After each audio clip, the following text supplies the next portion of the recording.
What's up, Niner Faithful? Johnny Dell back again with another episode of 49ers Playbook, trying to answer the whys and hows of the game. We're going to continue our series looking at the offense in the game against the Bengals. So here we're going to pick up right at the start of the second quarter. Some really good things happened in this quarter, so let's just jump right in. This first play, let's draw it up a little bit. What's going to happen is Cincinnati. I almost said the play concept. Cincinnati's going to come out in a cover 3 zone. We're going to see this, and we're going to run what's called an Arizona concept. An Arizona concept is going to run a deep over or deep crossing route from your inside receiver, and your backside receiver is going to run a deep in. This is going to put the middle safety in conflict. It's a horizontal stretch, a deep horizontal stretch of the middle safety. The quarterback's going to read him and see which route he tends to take. On top of this, we're going to run play action. So we're going to do a run fake up the middle. That is going to draw up these linebackers. They're going to come and sell on the fake, and that's going to open up space for this Arizona concept to work. Also with that, we're going to have both of these backs, both Juszczyk and Kittle, are going to flare out into the flat after they go into a play fake again to occupy underneath zones. It's really opening this area up. I love the route that Deebo Samuel runs here, and I love the way that Jimmy Garoppolo throws this ball. This is one of those plays, again, that highlights why we liked him in the first place. It's going to show that he can throw the ball accurately from an unstable platform with pressure in his face. So here we're going to see, here's the run fake. You see the defense bite. That's all these underneath guys are biting and pulling all this underneath coverage up. When Jimmy Garoppolo turns, I love his footwork here. It's perfect. One, he's reading the safety. He turns and he looks for the safety. The safety is shaded to the deep crossing route. And so as Jimmy sees that, he knows right here he's going to the dig. He sees that the corner is playing on top of the route, so it's going to open up the in, and so he's going to throw it.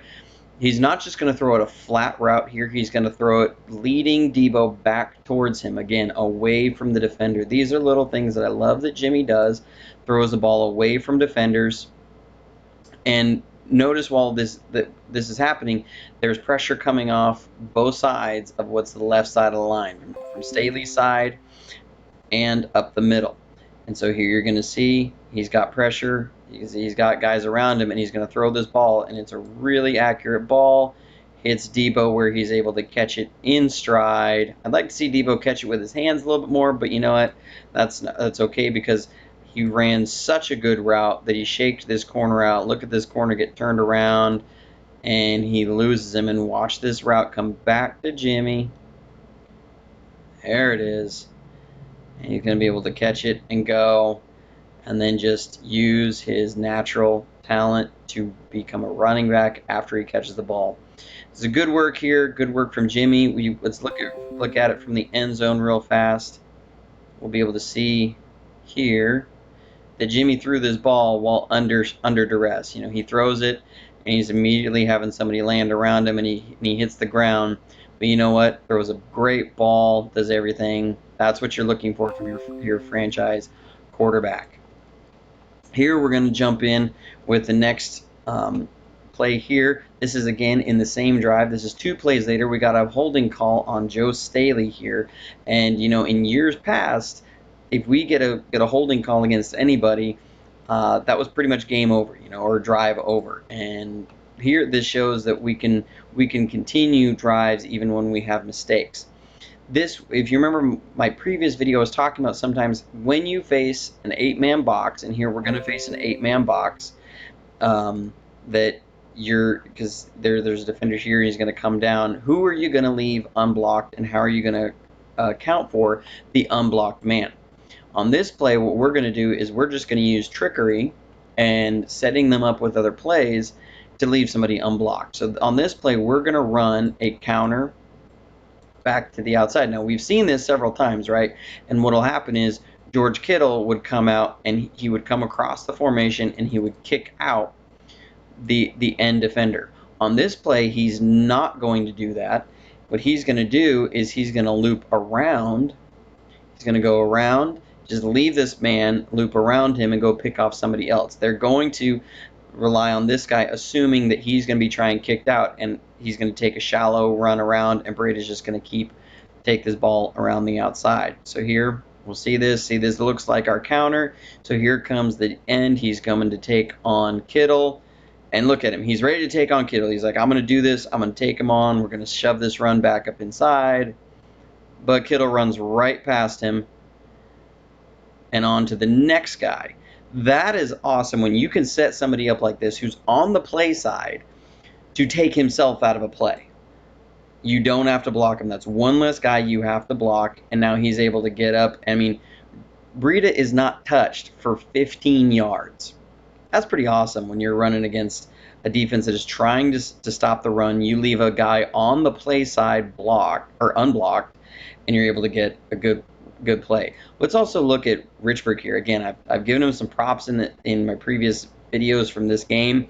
He really played an excellent game, and I really think he's the biggest reason why our offensive line has played so well is that he's healthy. Look at him get up and get to the second level. His lateral movement to step over because he knows where the play is going, and he's going to pick off 52, so he can't get in the play. Let's also give some credit here to Dante Pettis, who comes up and lays a good block on number 36. That's awesome. That's how you get your running back 15 yards without ever being touched. That's pretty cool. So we'll continue moving on. This is the very next play. Now we have Raheem Mostert in the game.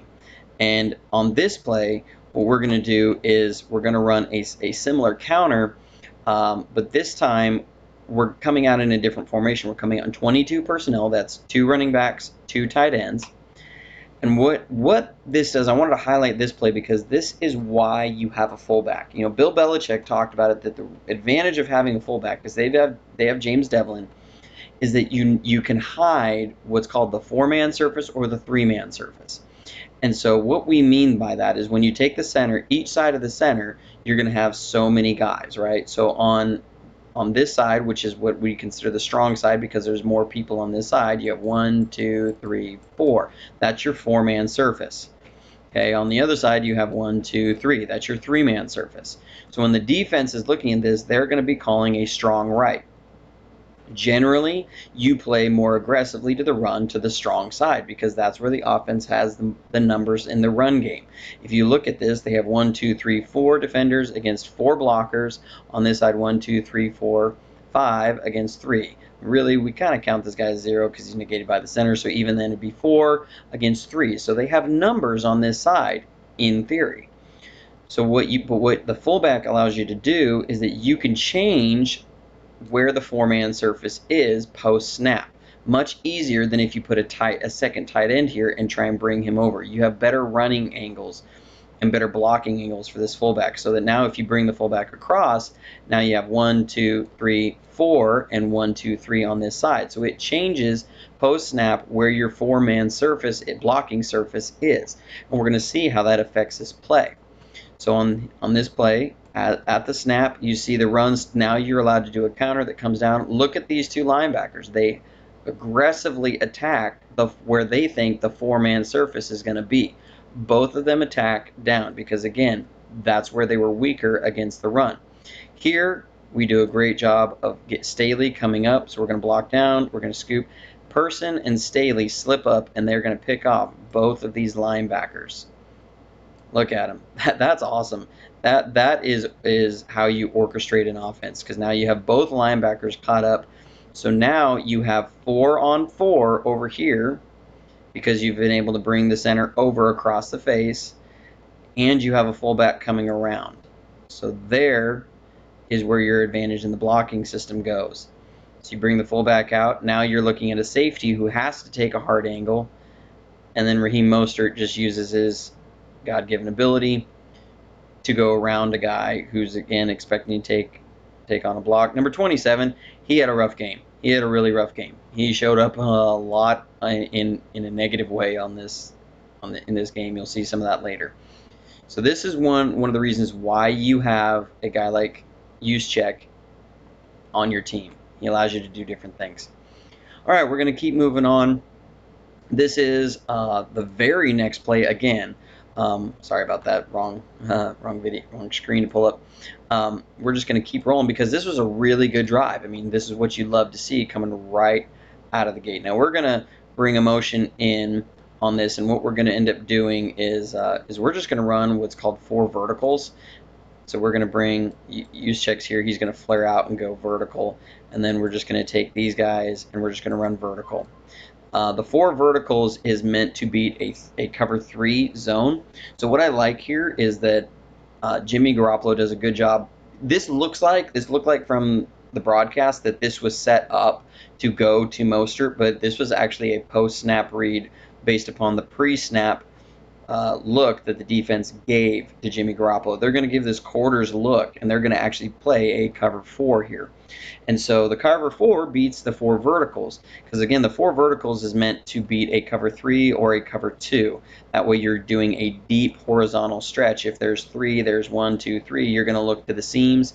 We did this a lot. It was the last year under Mike Singletary when Alex Smith took over. He started throwing a bunch of touchdowns in the end zone. One of our favorite concepts was the 4 verticals. He hit Vernon Davis and Delaney Walker several times at the end of that year for touchdowns. But what we're going to do after that is we're going to take Mostert, and he's just going to run a slant route. So what this is going to end up doing against the cover 4 is it's going to clear out everything underneath, and Jimmy just finds a wide open Mostert. It's not an incredibly tough read here, but I do like that he didn't just predetermine where he was going to go with the ball. So here at the snap, you see they're bailing in a cover 4, so they're able to match every vertical route. But then that leaves only 3 underneath defenders. The middle cover 4 defender is going to go with the vertical, and so that just clears out a ton of space underneath. And Jimmy just puts the ball right on Raheem Mostert, where he's able to catch it in stride and go. Sometimes that's I guess an undervalued aspect of the game, especially from a quarterback, to be able to put the ball on a guy in stride. I mean, we saw the negative effects of it from week 1 when Jimmy wasn't doing that, but here we see the positives. This is what made both Joe Montana and Steve Young so fun to watch, was because they could do that. They could put the ball right on stride to their athletes in space and allow them to get yards after the catch. And you see that here. And so it's a nice 13-yard gain, 2nd and 1. I like the post-snap read by Jimmy Garoppolo. Doesn't get fooled and predetermine where he's going to go with the ball. So now here we're going to talk about Deebo Samuel's first career touchdown. Now what we do is we use a little bit of tempo, and that's to, again, help confuse the defense. So we line up Juszczyk out here, and then he's actually going to motion back into the backfield and give us an I formation. Again, 21 personnel here. We're going to have 2 backs, 1 tight end. And then at the start of this, we're going to run a play action and just run Juszczyk out in the flat. Deebo Samuel, what he's going to do is he's going to run an out pattern here, and then we're going to run an in pattern right here. So what this is going to do is this is going to cause some confusion for the defense, because the defense here is actually in man coverage. So they have man here, and this linebacker is on Juszczyk. And here you actually, the why I paused it here is you see this safety, he's pointing over to Juszczyk, and this linebacker is telling this linebacker, your man's out there. He's going to start moving, and then once he motions back in, he's going to come over, and then he's going to go.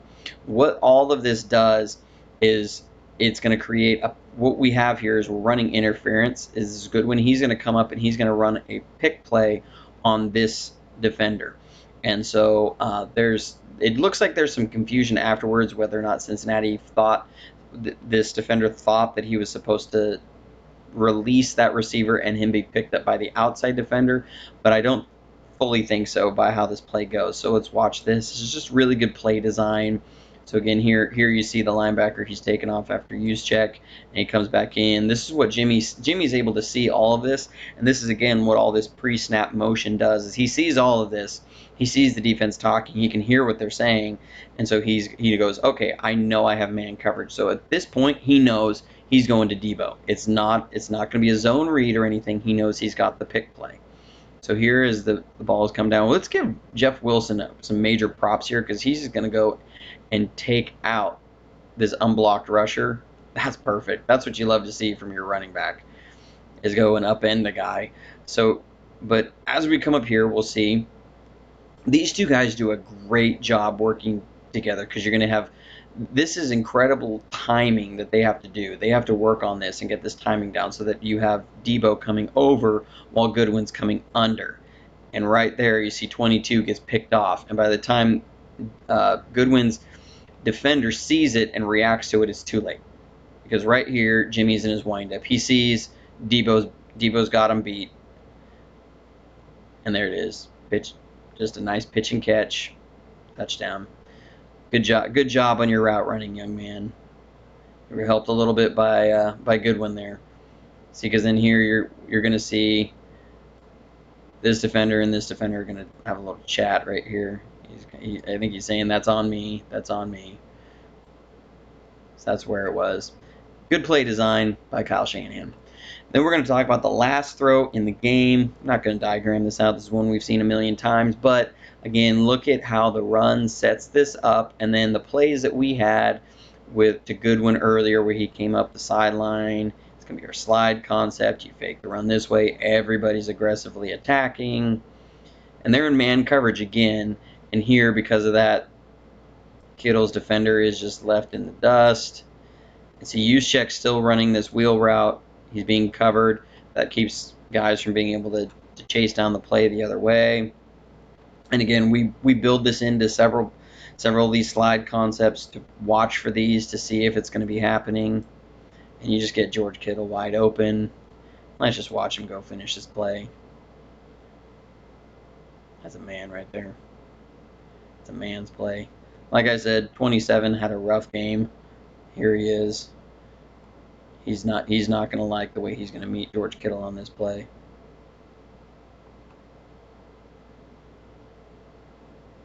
He's going to hear about that in the film room. I'm sure you heard about that. 27 had a rough game. Well, thanks for tuning in for another episode reviewing the offense. I'm not going to show anything more as far as offense production after this because, frankly, after that play, we didn't throw the ball again.